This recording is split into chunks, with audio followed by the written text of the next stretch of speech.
Shalom, this is Shira Sherbo coming to you from Sfat, Israel, and Torah for the Nations. You know, when people are saying their dying words, we all listen.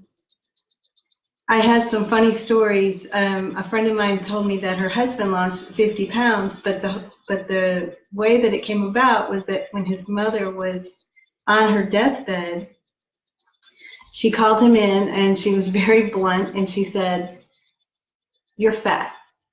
You need to lose some weight, and I'm going to leave you a lot of money, and I want you to fix up the house for your wife." So her dying words to her son were, "Take care of your health, take care of your wife." And she said when his mother passed, he lost 50 pounds, and he fixed up the house for his wife. I was also reading the story of Marie Osmond when she told her story. She said that her mother, on her deathbed, told Marie, you have to lose the weight. And we all see now she lost 50 pounds. So recently I was reading an article that's a little more serious about someone's last words. This is an article by Laser Gurko. And I'll just read you a short piece, but I think it's just something I have thought about a lot. Like, what would my last words be to my children? You know, how do you put a whole lifetime into one sentence? But he says, my great aunt was raised in the Soviet Union, where her father, a student of the 6th Lubavitcher Rebbe, risked his life to build and maintain an underground network of Jewish schools for children. This was a crime punishable by exile and even death under Soviet law. So it did not take long for the NKVD to learn of his counter-revolutionary activities, and one night, the infamous knock on the door was heard. The agents burst in with customary roughness and searched the home for evidence. Knowing that he would soon be led away, never to see his children again, my great-great-uncle searched for the right words. He gathered his children close and whispered to them urgently, while the agents ransacked his home. What can a father possibly say in such a short time? Which words to choose? What is most important? What will be most impactful? God led him to the right words because his message impressed my aunt deeply and she never forgot it. Devote your lives to what they are taking me away for. He told them. It was succinct and profound. So I met a woman a couple weeks ago, and she told me what her mother said to her about 2 weeks before she passed. Her mother told her basically what this man said. She said, "Learn from the Jews. Devote your life. Learn from the Jews. They have it. They know about God." So she was a Christian all her life.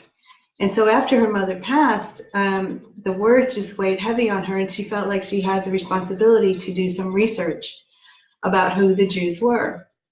And this, of course, resonates with me because I didn't have anybody's last words to me, but it took me a whole lifetime of searching everything to when I finally heard the Jewish perspective, the Hebraic perspective on the Bible. Something in me just knew. It was kind of like a of course. Like, why did it take like so long? It's like one of those things that's hidden in plain sight, I think. It reminds me of some movies where they go all over the world looking for this document or this piece of paper, and at the end there it was sitting on the desk, you know, and that's how weird it was to realize that all my life I had been searching for something very simple to find, but it's hidden very well. And you think about things, how are they hidden? Like if you're looking at a counterfeit dollar or you're looking at a knockoff brand of something, it's the imitation one is very, it's hard to tell if you're not trained. So what happened to my friend when she started learning the Jewish perspective, and what happened to me, and what happens to most people when they leave the other worldview and they start looking at the Bible from a Jewish worldview, all of a sudden it's very hard to have conversations because the meanings of words are different. For instance, the meaning of salvation, when you first pick up the Bible, the meaning of salvation to King David was save me from my political enemies.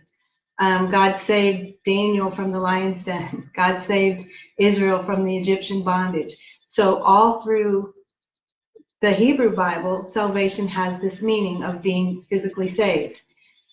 The word for faith in the Hebrew Bible means faithfully doing. It's a verb. Faith is a lifestyle, my practice, my faithful carrying out of this lifestyle. This is my faith. This is my practice. Okay? It's not anything blind about it. There's nothing about believing. It's all about doing. So that's faith from a Hebrew perspective. So you can see it's really hard when you're trying to communicate. If your definition of the words isn't the same, you can't really have a conversation. It doesn't come out the same. It doesn't come out right. The definition of Messiah from a Hebrew perspective is someone with two human parents, and he brings world peace. Okay? So if the definition of Messiah changes, and the definition of salvation changes, and the definition of faith changes, and then there's so many more words, like we have in the Hebrew perspective, we have something called an evil inclination, and that's really not all that bad. What it is God wanted us to have free choice, so we can't just have a good inclination and not have the choice between an evil inclination and a good inclination. So we have an animal soul, which we call the evil inclination, and the godly soul, which we call the good inclination, and they work together, just like a jockey and a racehorse. The thing is, the evil inclination has to yoke up with the good inclination, and the good inclination, the godly soul, has to be leading the animal soul for each of us to reach our full potential. The animal soul gets its way, and nobody wins. I heard it put like this: like, if you're going to have brain surgery and the doctor is right-handed, you don't want him using his left hand when he's doing your surgery. You want they're both good. You need the right hand, you need the left hand, but you need to know which one dominates. So so the evil inclination has to have humility and come under the submission of the good inclination, and so their animal soul has to come under the dominance of the godly soul. So the godly soul leads the way. So there is this thought of evil inclination, but it's, I was in Christianity 40 years, and so all of a sudden it's like I'm learning different definitions for the words that I've always used that have meant something else. So you can imagine how frustrating it is to have a conversation with someone, because if the definition of salvation changed, and the definition of Messiah changed, and the definition of sin changed, like sin in the Hebraic perspective is missing the mark. So if you change all the definitions of who God is, in the Hebraic perspective, God doesn't procreate with humans. But if you change that perspective, then according to the Christian perspective, the Jews are going to hell. The Jews aren't saved. The Jews they missed their Messiah. Okay, but according to the Hebraic perspective, the original, if we say that God is the same yesterday, today, and forever, and the words didn't take on new meanings over time, then we're very comfortable with our relationship with God and connecting to Him all through the day. And it's really sad to see things that are out there. Like we have the Noahide laws that the Jews are supposed to be the light to the nations, and supposed to bring they're called the bedrock of civilization. And I Googled it yesterday because, President Reagan was all for it. President Bush was all for it in 1991. And so I thought, well, what is the problem? Why are the Noahide laws, because sometimes I see that they say, beware of the Noahide laws. And I saw something in there where people thought that they were going to get their head chopped off by the Jews. And I just thought, okay, this story here where this Jewish man who was trying to teach, that's who Jews are. They're teachers. There's never been a time in history where Jews cut people's heads off. I mean, I don't even know where this comes from. It's like the Jews are 0.2% of the world's population. Israel fits 31 times into the state of Texas. So we have little bitty Israel, little bitty number of Jews who have never been in any kind of political power. It's always, if you read history, it's exactly the opposite.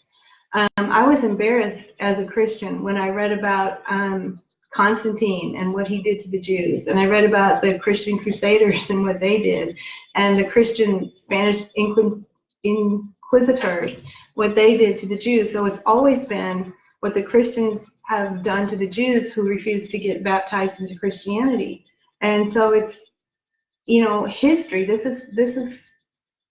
has happened. It's something you can easily research, like who's been killing who all these years. And so to say something bizarre like the Noahide laws, the Jews want to give these Noahide laws so that they can chop our heads off, is like, what are we talking about here? I don't get it. And so, the Rebbe, our Lubavitcher Rebbe Menachem Mendel Schneerson, his last words for most of the end of his life was all about bringing the Noahide laws to the nations. And when you take on the Jewish perspective, you realize the Jews are the light to the nations. We're supposed to try to bring world peace, all good things. We're supposed to be teachers, the light to the nations. And so I don't know if you've ever thought about it, but I think my children know by now what my last will and testament would be for them is exactly what my friend's mother said to her. Learn from the Jews. Learn who God is from the Jews. The definitions of the words never changed. And so you're not ever going to understand it if all of the definitions changed. You have to go back to the beginning. You have to go back to what the world had for thousands of years before books came into the world. They had the Torah scrolls. And you just have to stick with the original definitions of who God is, who the Messiah is, what salvation is, what faith is, what sin is, what is hell, what is the evil inclination. If you learn from the Jews, they'll tell you what these definitions have meant all through history. And there's no sense in trying to have a conversation about it if you think the definitions have changed. It just doesn't work with the use of human words and human language. So, all right. That's all for now. Shalom.